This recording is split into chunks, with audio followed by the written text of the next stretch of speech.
ఆంధ్రప్రదేశ్ రాష్ట్రంలోని విజయనగరం జిల్లాలో నెల్లిమర్ల మండల పరిధిలో ఉన్న రామతీర్థం గ్రామం ఆధ్యాత్మిక చారిత్రక ప్రాముఖ్యత కలిగిన ఒక ప్రముఖ క్షేత్రం.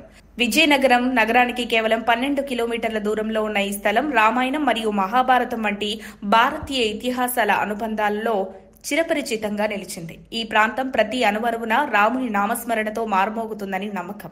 ఇక్కడి సీతారాముల ఆలయం ప్రసిద్ధి పొందిన తీర్థక్షేత్రాలలో ఒకటి. ప్రతి ఏడాది వేలాది మంది భక్తులు ఈ ఆలయాన్ని దర్శించుకుంటుంటారు. ముఖ్యంగా మహాశివరాత్రి, శనివారాలలో భక్తుల రద్దీ మరింతగా ఉంటుంది. ఈ ఆలయ నిర్మాణం 16వ శతాబ్దానికి చెందినదిగా చెబుతారు. అప్పట్లో విజయనగర సామ్రాజ్యపు రాజులు ఈ ప్రాంతాన్ని పాలిస్తున్నారు. రామతీర్థం పక్కనే ఉన్న బోదికొండ ఈ ప్రాంత ప్రత్యేక ఆకర్షణ. ఇది ఒక ఏకశిలా పర్వతం.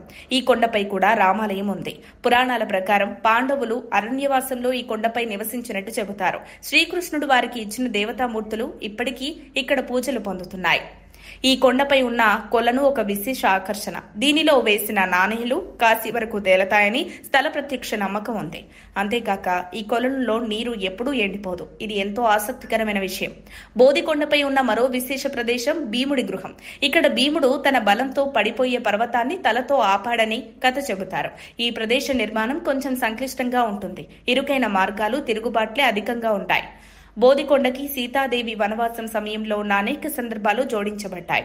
సీతమ్మ వారు లవకుశులతో ఇక్కడ ఆటలాడినట్టు కొండ అడుగున ఉన్న ఒక ప్రదేశం సీతమ్మ వారి పురిటి మంచంగా భావించబడుతుంది. విశేషంగా కొండ రాళ్ల నుండి ఇంగువ వాసన వచ్చేది కూడా ఒక రహస్య గాథగా చెప్పబడుతుంది. బోదికొండ మీద కాకపోతే ఆశ్చర్యమే.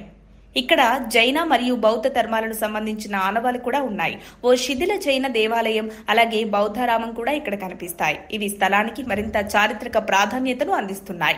రామతీర్థం కేవలం ఆధ్యాత్మికతకే కాదు, చరిత్ర, పౌరాణికత, శిల్పకళకు కూడా నిలయంగా ఉంది.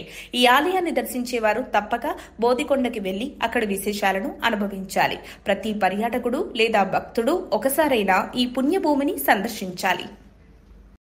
మరిన్ని అప్డేట్స్ కోసం మా కాయ్ టీవీని సబ్స్క్రైబ్ చేసుకోండి.